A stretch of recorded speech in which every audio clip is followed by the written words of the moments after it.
Welcome to Carbon and Silicon, the last entry-level job. Tonight we are talking about a decision that is being made right now across thousands of organizations without announcement.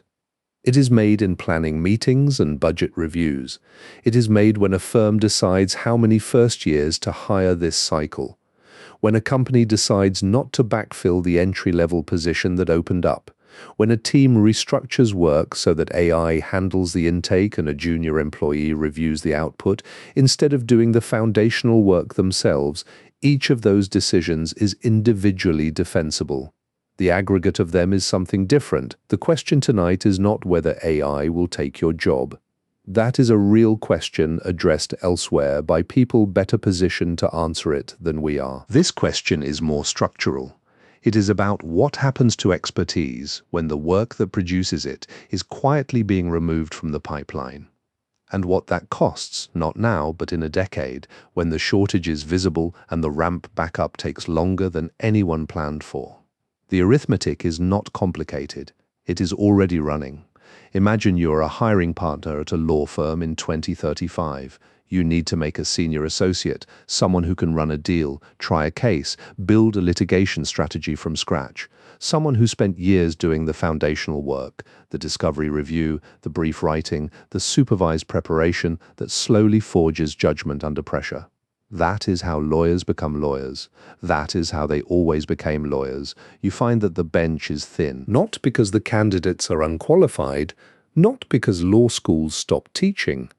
The graduates in front of you are smart, credentialed, capable, but they came up in a different environment. Between 2023 and 2029, the firms they applied to were quietly reducing their junior classes, not eliminating them, reducing them.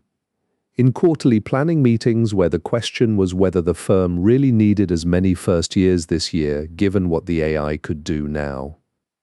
The shortage you're looking at in 2035 was built in 2024. The people who were not hired as junior associates were not formed into the attorneys the bench needs now. The pipeline that should have produced them was running at reduced capacity for a decade, invisibly, without announcement, one reasonable quarterly decision at a time. This is not a warning about 2035. It is a description of the arithmetic that produces 2035. The arithmetic is already running. The question tonight is not whether AI will take your job. That question, and it is a real one, has been addressed elsewhere in other conversations by better qualified people than us. This question is more structural. It is, when AI absorbs the foundational work that has historically trained people into experts, who learns the job? And what does it cost? Not now, but in a decade, when the answer turns out to be not enough people? We are going to follow the logic carefully. The data is real, the research is peer-reviewed, and the conclusion, if it holds, matters enormously for fields that cannot rebuild expertise quickly once the pipeline that produces it has been thin for too long. There is a deal embedded in almost every knowledge profession. Most people who have benefited from it have never named it. Most people who provided it have never explained it. It operates without announcement, and it has been operating this way for a long time. When a law firm hires a first-year associate, that associate does not pay for themselves immediately. They are slow. They ask questions that reveal what they don't know. They write briefs that need to be substantially rewritten. They flag documents as relevant that aren't, and miss ones that are. A partner reviews everything they touch. In year one, a junior associate costs more in supervisory time and error correction than they produce in billable work. The firm runs that deficit knowingly, not out of sentiment and not without calculation. They run it because the associate is not just producing output, they are being made into something. 3 years of document review is 3 years of learning what matters in litigation, what facts move a case, what don't, where the legal exposure actually is, what the other side will look for before they find it. The skills being built are not abstract. They are the capacity to construct a litigation strategy, evaluate a settlement, and advise a client under pressure.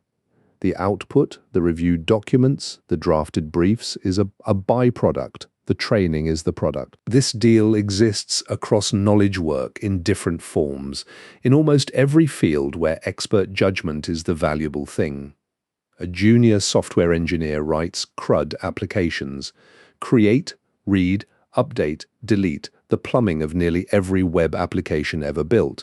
Not because the CRUD is intellectually demanding, it usually isn't, but writing it hundreds of times teaches you what breaks in production, what the database actually does when traffic spikes, how a user's intent survives contact with a real system running under real constraints. The architect who can design infrastructure for 10 million users became that architect by building things that broke at a junior level when the stakes were low enough that the failure was educational rather than catastrophic. A first-year radiology resident reads hundreds of scans a week. They read them under supervision. Their assessments are checked against the senior radiologist's read. The discrepancies are discussed, not to embarrass, but because the gap between what the resident saw and what the experienced eye sees is the mechanism of education. A senior who takes the time to walk through a missed finding is transferring pattern recognition, built across years of cases, to someone who is still building their library. 5 years of that gap, slowly closing, is what produces a radiologist who can work independently and be trusted. The entry-level role is not just a job, it is a two-sided transaction. One side is the employer, who gets labor at a below-market efficiency price during the learning years in exchange for the expectation that the worker will become more valuable over time. The other side is the economy, which gets a mechanism for producing expertise that cannot be built any other way, through accumulated experience, under supervision, on real cases, with stakes that force attention. The two things happen simultaneously in the same person, doing the same work. The document review that costs the firm this year produces the senior attorney who earns the firm next decade. The CRUD apps the junior engineer writes this year produce the architect who saves the company from 3 catastrophic infrastructure decisions in 7 years. Take away the foundational work, and you lose both sides of the transaction: the cheap labor today and the pathway to expensive expertise tomorrow. This is the deal that is quietly coming apart, not with a proclamation, not with a headline that says, "We have decided to stop producing the next generation of knowledge workers." It is happening in planning meetings and budget reviews, in questions about whether to backfill positions when someone leaves, in decisions about how many first years to hire this cycle. Individually, each decision is defensible. The aggregate of those decisions is something different. Before looking at what is changing, it is worth asking what this arrangement actually requires.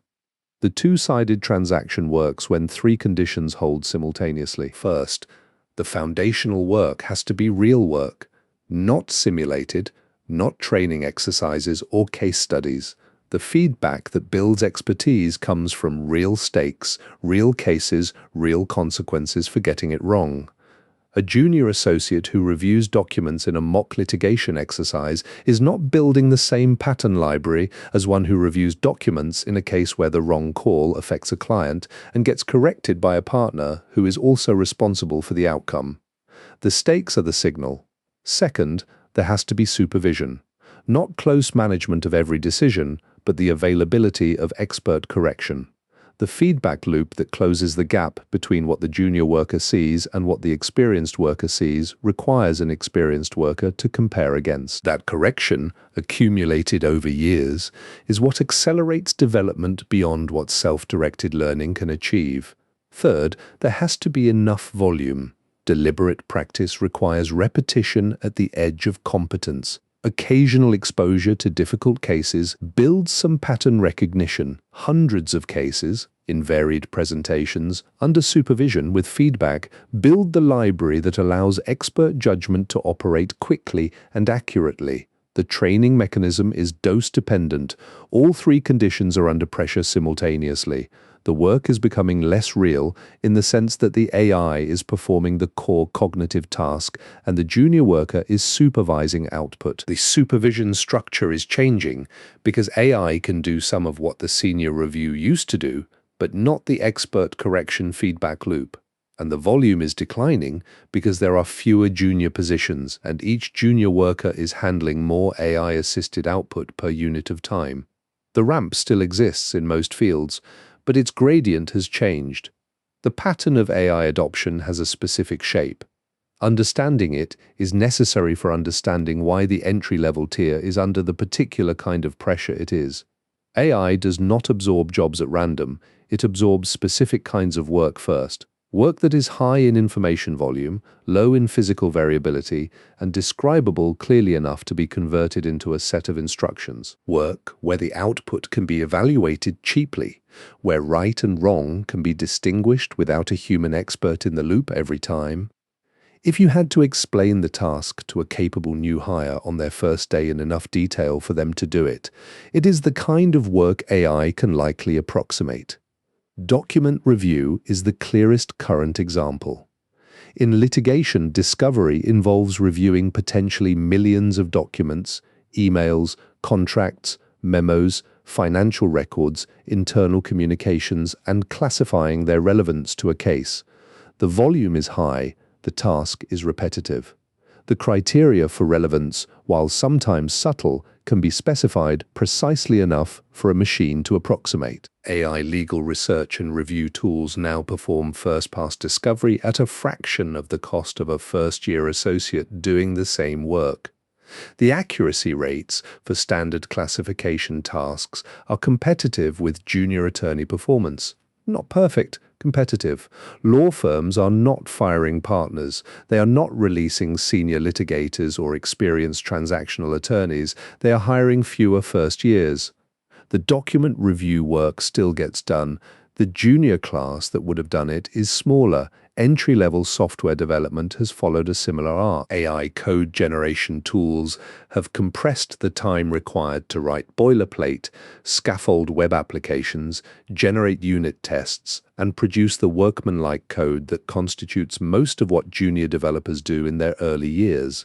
The demand for programmers who write straightforward web applications, the work that formed the foundation of a software career for a full generation, is contracting at entry-level more senior engineers.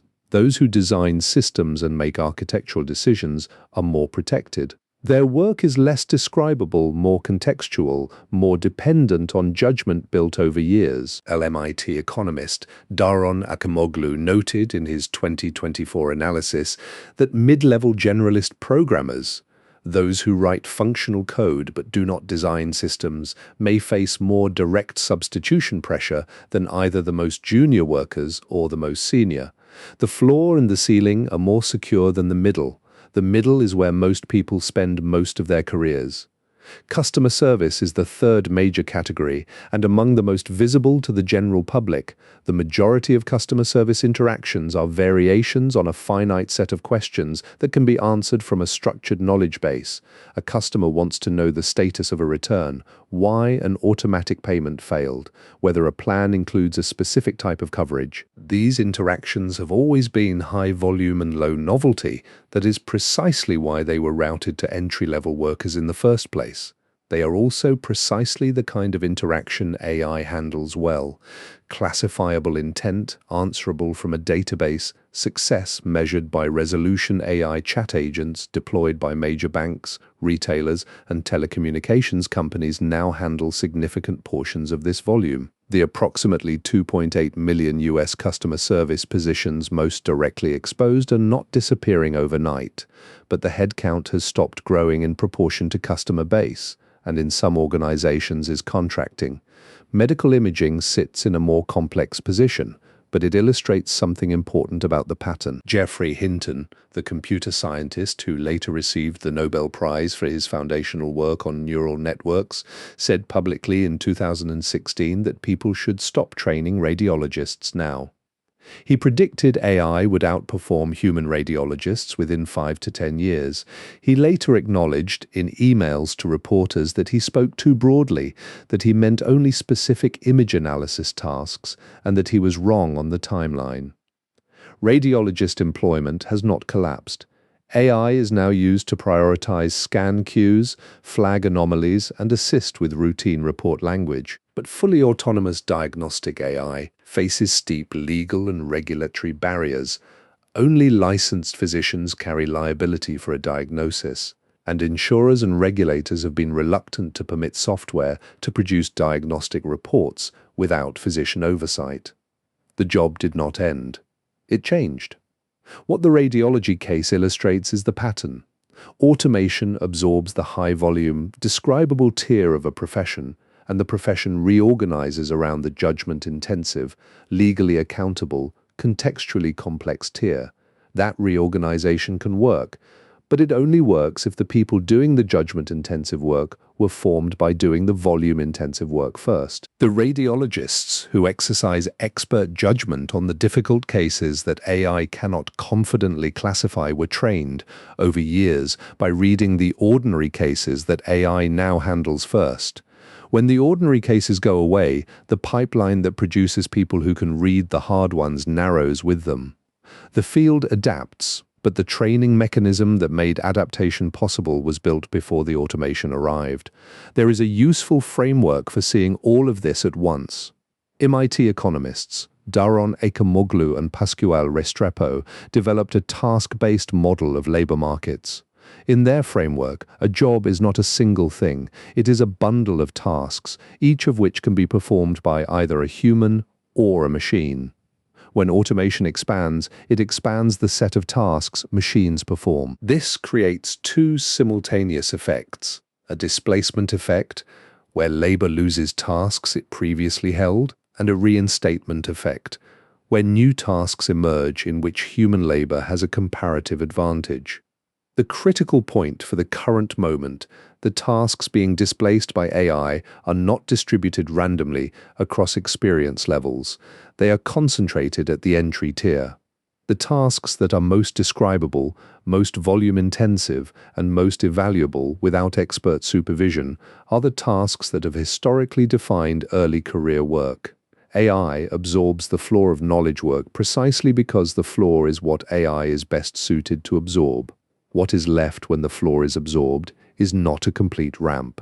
It is a gap. The people entering the workforce right now are entering this environment, and the timing matters for understanding the scale of what is happening.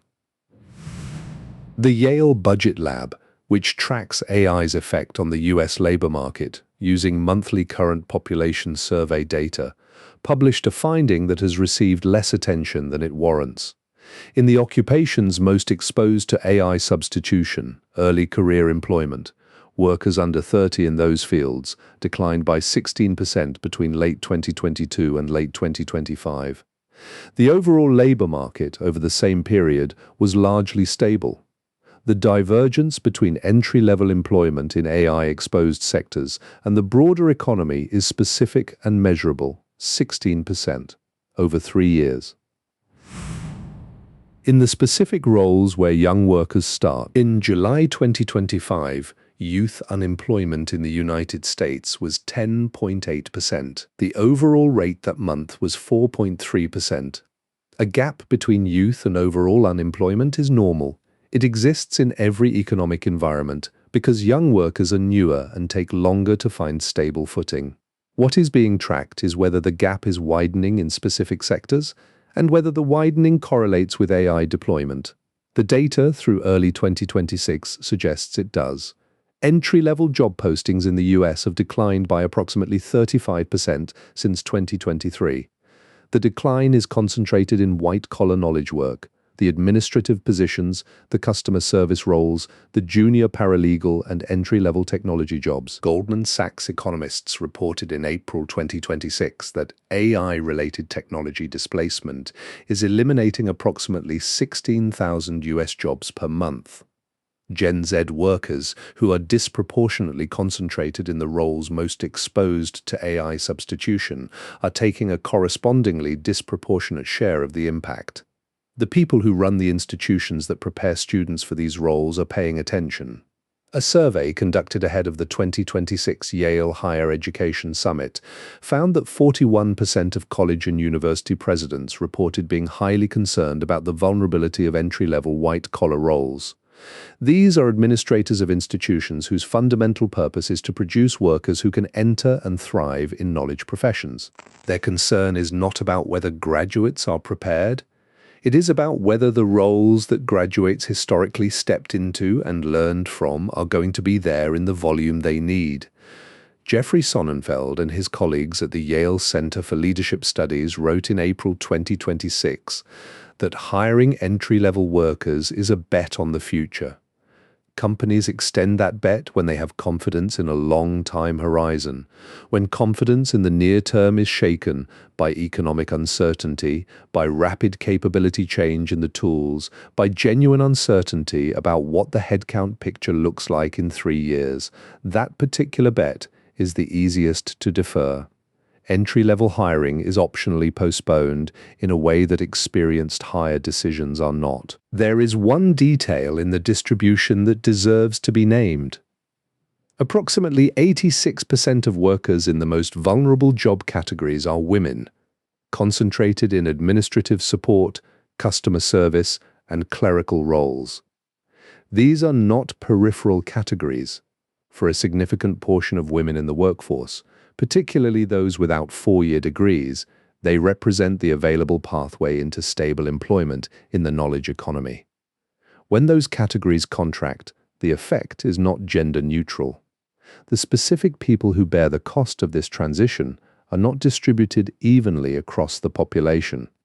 There is a version of this story where the disruption is manageable, where workers adapt, reskill, and find new pathways into the expertise ladder. The World Economic Forum projects 170 million new roles globally by 2030, offset against 92 million displaced. The net is positive on paper. AI trainers, data specialists, AI ethics consultants, infrastructure engineers, human AI workflow designers, these are real roles, growing, and some of them are well compensated. The adaptation question is not whether new roles exist. It is whether the pathway from entry level to expert in those new roles has the same structure as the pathway it replaces. An AI trainer who annotates data for 3 years builds some expertise. What expertise exactly, and whether it transfers to the judgment-intensive work that will eventually be required of senior workers in those fields, is not yet established. Brookings researchers studying workers' capacity to adapt to AI-driven displacement found significant variation in adaptability by sector, prior education level, and age, with younger workers facing both the highest displacement risk and the greatest difficulty accessing the reskilling pathways that exist. The new roles are real. The pipeline question is whether they train the same way the old roles trained. The answer is not yet known. Here is the compounding question, the one the quarterly staffing plan cannot see, and the one that labor market data will not reveal until the consequences are already fixed. The senior workers of 2035 are being formed right now. They are in their mid-20s. They are at the stage of their careers where the foundational work, the document review, the CRUD applications, the scan queues, the customer escalations should be accumulating into expertise if that work is substantially reduced or restructured so that a machine performs the core cognitive task and a junior worker supervises the output. Something changes in how expertise forms. The question is exactly what changes, and whether the change compounds. There is a scientific literature on expert formation that is more precise on this question than most people making AI deployment decisions have engaged with. Anders Ericsson spent decades studying elite performers across fields: chess grandmasters, concert pianists, surgeons, professional athletes, domain experts across business and medicine. His central finding, developed across hundreds of studies and published over 3 decades, is that expertise does not come from raw talent or from accumulated time alone. It comes from a specific kind of practice he called deliberate practice. Deliberate practice has specific properties that distinguish it from mere repetition. It is effortful engagement with tasks at the edge of current competence. It requires accurate feedback on performance, not encouragement, but accurate information about where the performance fell short and why. It requires the opportunity to adjust based on that feedback and attempt the task again. It requires the feedback loop to close quickly enough that the learner can connect the error to its cause while the case is still fresh. And it requires that the task be difficult enough to demand genuine engagement, that the learner cannot rely on automatic, low-effort processing to get through it. Without those properties, repetition produces familiarity, not expertise. You can do something 10,000 times and not become an expert if the difficulty is absent, if the feedback is too slow, or if the loop between error and correction does not close. The junior associate's years of document review when the supervision is good are deliberate practice in this precise sense. The partner who sits down and walks through a missed finding. Here is the document you should have flagged. Here is what it reveals about the exposure in this case. Here is how experienced litigators read this kind of language, is closing a feedback loop. The resident radiologist who reads a scan, makes an independent call, and then receives the senior's read with annotation is doing deliberate practice. The gap between their assessment and the expert assessment, repeated hundreds of times with discussion, is the mechanism by which pattern recognition builds. 5 years of that gap narrowing is what produces a radiologist who can be trusted to work alone. The question is whether reviewing AI output produces the same thing. There is reason to think it is partially substitutable. A junior worker who reviews AI-processed documents, who approves the classifications, corrects the errors, identifies the patterns in what the machine flagged and what it missed, is doing something with real cases. They are encountering the material. They are forming impressions. The AI's mistakes, when they are caught and understood, carry information. Some learning is happening, but the structure of that learning is different in a specific way. Erickson's research consistently found that expertise forms through active, effortful struggle with difficulty, not through passive confirmation of decisions already made by a more accurate system. The distinction matters. A radiologist who reviews AI-flagged scans in which the anomaly has already been identified is doing something categorically different from a radiologist who reviews a scan with no prior signal, locates the anomaly independently, and then has that call checked against a senior read. In the first case, the difficulty has been removed before the work begins. In the second, the difficulty is the work. The cognitive demand is different. The feedback structure is different. What forms over 1,000 iterations of each version is different. We do not have longitudinal data on what a decade of reviewing AI output produces in expertise terms compared to a decade of doing the underlying work. The deployment is too recent, but the underlying science of expert formation gives us reason to think the substitution is not lossless. That some portion of what the foundational work produced will not transfer when the foundational work is replaced by oversight of automated output. There is a more concrete way to see this field by field. In law, the partner who developed expertise in construction litigation did so by spending 3 years reading every document in a dozen construction disputes, absorbing the vocabulary of contracts, the patterns of dispute, the way a contractor's internal communications reveal awareness of a defect 6 months before the formal notice. That absorption is not retrievable from reviewing AI-summarized document sets. The AI surfaces the relevant documents and explains their significance, but the pattern recognition that would have caught the relevant document, the AI flagged as irrelevant, the one that turns the case, was built by doing the review, not by supervising it. In software, the staff engineer who can look at an architecture diagram and predict with accuracy where it will fail under load built that intuition by being the person who discovered where things failed under load, by being on call at 2 in the morning when something fell over, tracing the failure to its root, fixing it and carrying that knowledge forward. A junior engineer who reviews AI-generated code for correctness is doing something, but they are not encountering the failures. They are reviewing the AI's successful outputs. The failures, which are the education, go somewhere else. In medicine, The attending who catches the diagnosis in the difficult case catches it because they have seen the variant presentation before. They saw it as a resident in an ordinary scan before AI was prioritizing cues. They logged it, discussed it, remembered it. The pattern is in the library they built through volume. When the volume goes elsewhere, the library builds more slowly. Jeff Rakes, formerly of Microsoft and the Gates Foundation, named this in April 2026 with a phrase that is worth holding: talent debt. AI, he wrote, is capturing cognition, and most companies are building a talent debt they don't yet see. The analogy to technical debt is exact. Technical debt is the accumulated liability of short-term shortcuts in code. Each individual shortcut is defensible at the time.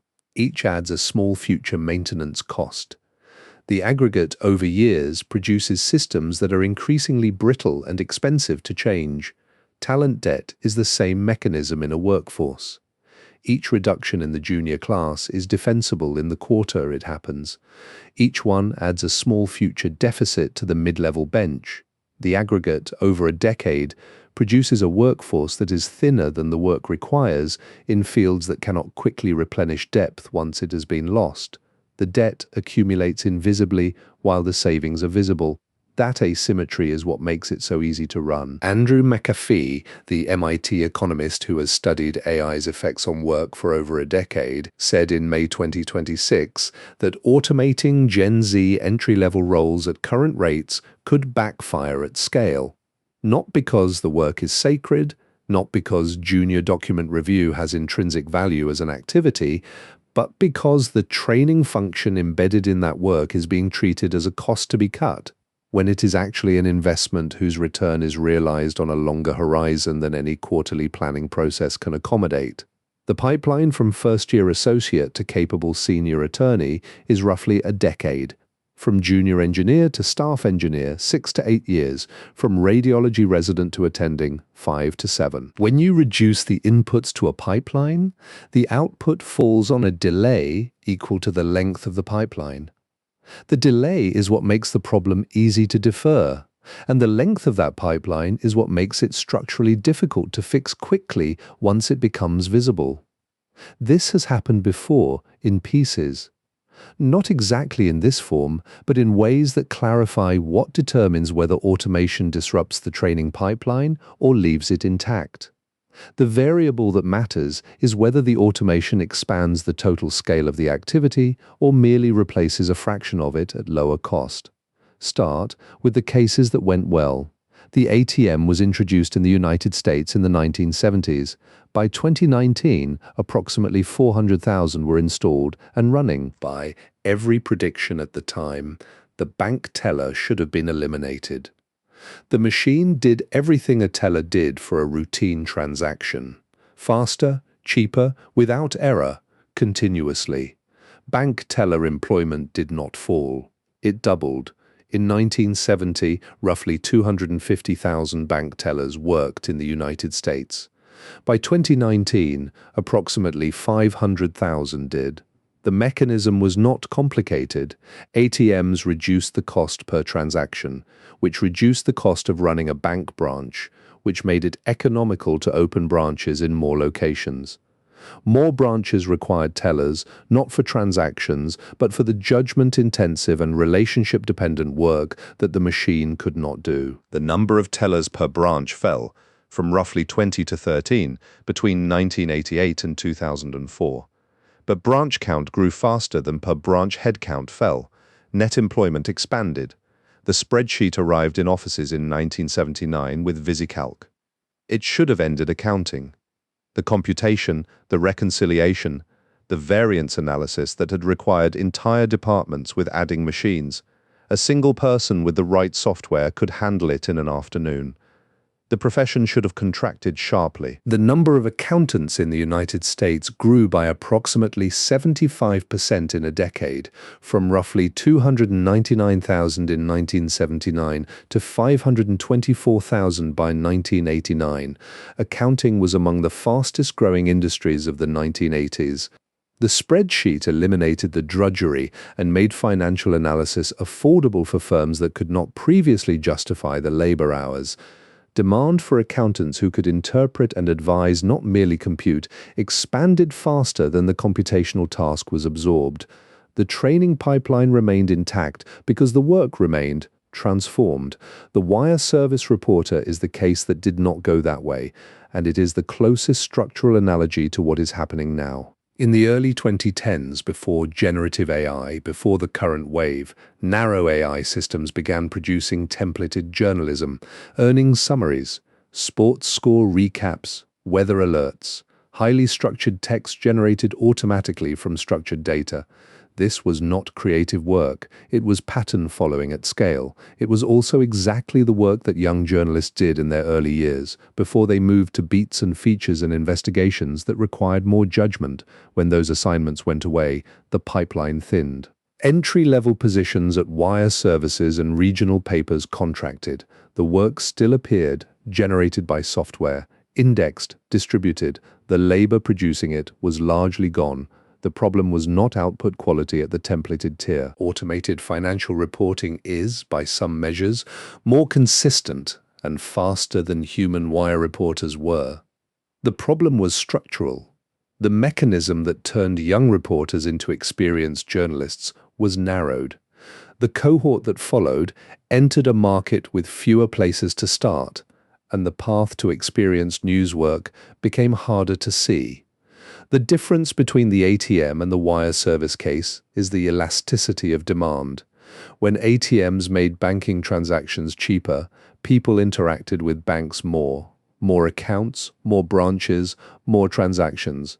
The automation expanded the pie. When AI made templated journalism cheaper, the demand for templated journalism did not expand proportionally. Earnings summaries were consumed in roughly the same volume as before, just produced at lower cost by software. The demand was fixed. The labor serving that demand was replaced, not supplemented. The downstream effect in journalism is worth dwelling on because it played out over a decade in ways that are now measurable. When wire service positions contracted in the 2010s, the effect was not immediately visible in output quality. The templated articles were still there.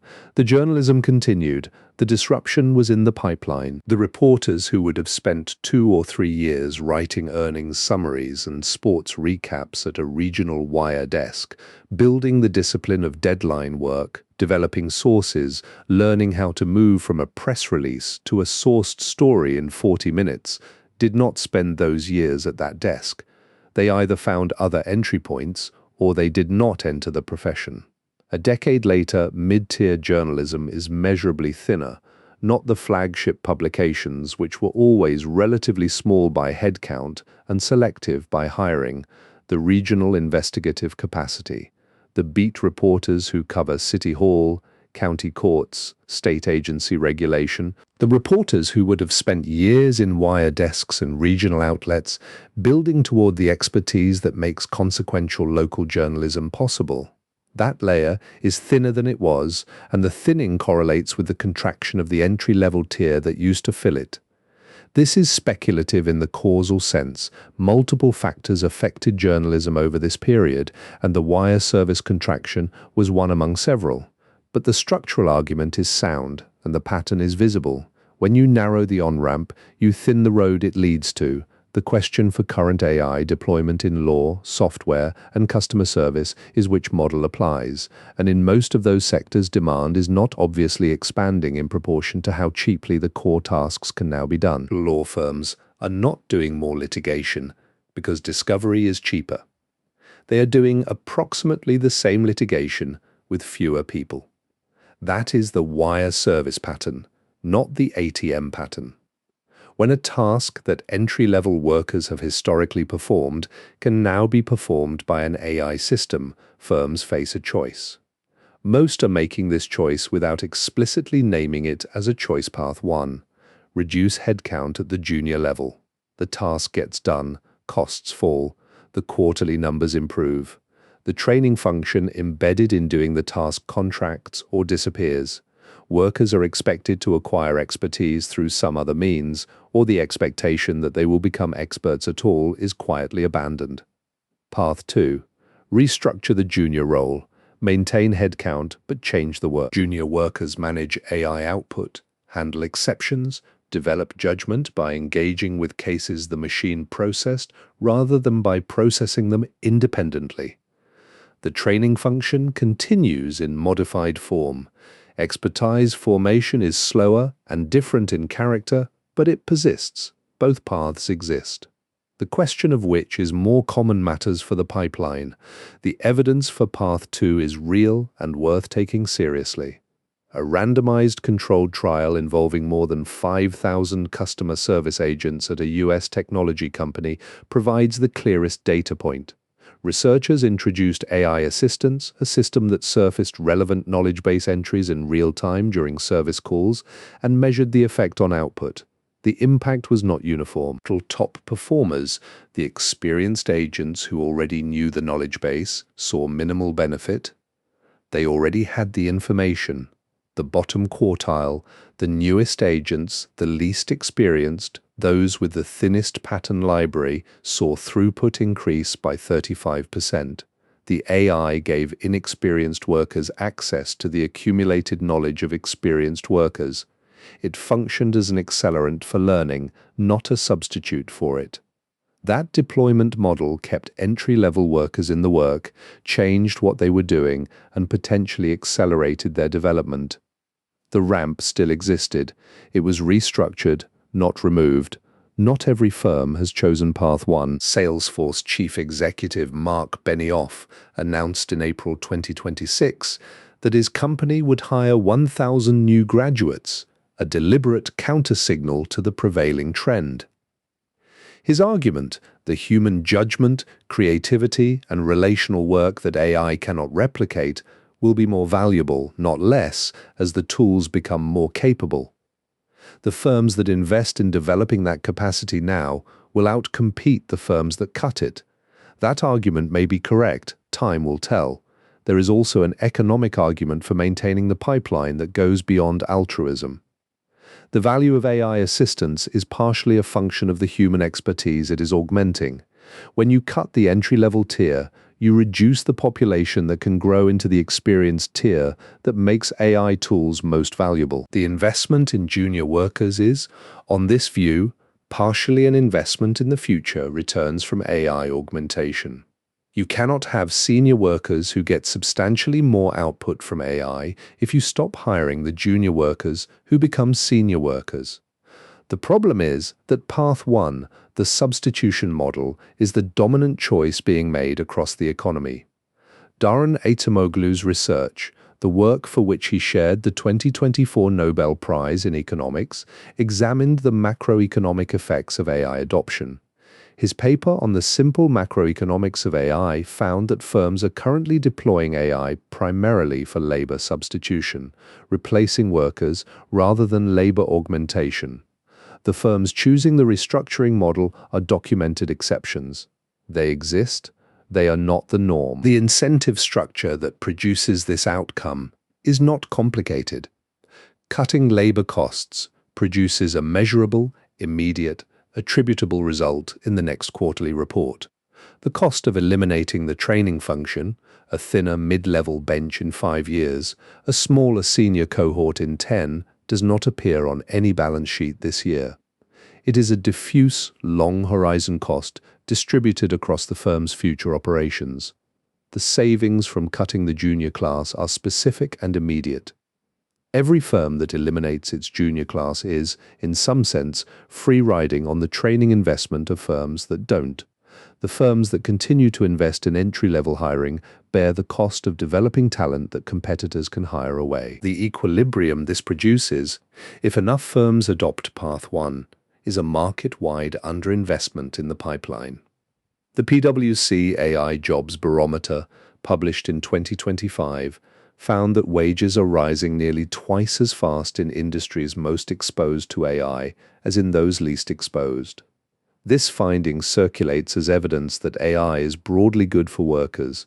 The mechanism is narrower, The wage growth is concentrated in the upper portion of the skills distribution within those industries, among experienced workers who can use AI tools to multiply their own productivity and who command premium compensation because their combination of domain expertise and AI fluency is scarce. The workers at the bottom of those same industries, building toward domain expertise, not yet fully possessing it, are not the recipients of that premium. They are the workers whose roles are contracting. The rising wages in AI-exposed sectors and the entry-level contraction are not in contradiction. They are two parts of the same redistribution, gains accruing to the experienced, costs falling on the inexperienced. The choice being made, firm by firm, across the economy is individually rational. Any company that cuts its junior class by 40% because AI can handle document review, code generation, or customer escalations is making a defensible cost decision. The work gets done, the bills get paid, the quarterly numbers reflect the savings. There is no obvious moment at which anyone in the building can point to an error in the reasoning. The aggregate of those decisions is something different from any individual decision within it.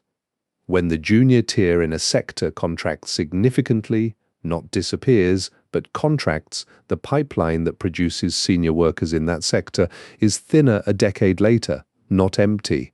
Thinner. The law firm that hires 50 first years this year instead of 100 will have a smaller pool from which to promote senior associates in 2033. The technology company that hires 20 junior engineers instead of 60 will have fewer candidates for lead and staff roles in 2031. Each decision is defensible. The sector-wide pattern produces a shortage that no individual firm caused alone and that no individual firm can fix alone. The entry-level training function has the economic structure of a public good. Not in the formal sense of being non-excludable and non-rival, but in the functional sense its production benefits the economy broadly, while its costs are borne by individual firms, and when each firm calculates the private return on providing it, that return is systematically lower than the social return. Firms that invest in junior workers often lose those workers to competitors who did not invest in training them. Firms that do not invest in training free ride on the labor market produced by firms that do. This gap between private and social returns has always produced some underinvestment in entry-level development relative to its social value. AI is doing two things to this structure simultaneously. It is making the option to eliminate the training function entirely more technically accessible, where before someone had to do the work, now someone doesn't. And it is raising the stakes of widespread underinvestment because the work being replaced was more structurally load-bearing for expertise formation than any single firm is positioned to see from its own vantage point. The Yale Budget Lab's ongoing analysis found that, through early 2026, there is no clear relationship between AI exposure and overall unemployment at the economy-wide level. Employment is stable, while wages in AI-exposed sectors are, on average, rising. The aggregate labor market statistics do not reveal a crisis. This is worth sitting with, because the argument here is not that catastrophe is imminent. It is quieter. It is the choice being made right now in the aggregate is to reduce investment in a function whose return is realized on a 10-year horizon. Organizations that are structured to optimize quarterly results and have limited visibility into decade-long consequences will make that choice rationally every time until the shortage is visible, at which point the shortage will not be quickly fixed because the pipeline that closes it takes a decade to reload. You cannot compress a decade of deliberate practice into 2 years by wanting it. You can redesign how that practice is delivered, and some of those experiments will succeed. But the pipeline takes time. The expertise formation takes time. The supervised cases, the feedback loops, the accumulated pattern recognition, these cannot be accelerated past the limits of how human judgment actually builds. The pipeline question does not announce itself, it does not appear in the unemployment rate or the quarterly headcount report. It shows up in 2034 when the senior shortage is visible and measurable and when the ramp has been gone long enough that the options for quickly refilling it are limited. Here is what is true. The firms making this choice are not acting irrationally. The quarterly logic is sound, the savings are real, the work is getting done. Every individual decision to cut the junior class by 30%, to not backfill the entry-level position that opened up, to restructure the work so AI handles the intake and the junior reviews the flag, is defensible in the moment it is made by reasonable people with accurate information about the short term. Here is what is also true. Nobody is accountable for the aggregate. The shortage that arrives in 2034 will not be traceable to any single firm's decision or any single year's planning cycle or any identifiable error in reasoning. It will be the emergent result of 1,000 individually defensible choices, none of which was made with the intent to thin the pipeline, each of which thinned it a little. The pipeline does not know it is being thinned. It just runs at lower volume year by year, invisibly, until the output end reveals what the input end has been doing for a decade. We are at the input end now. The arithmetic is running. This has been Carbon and Silicon, the last entry-level job. Thank you for being here.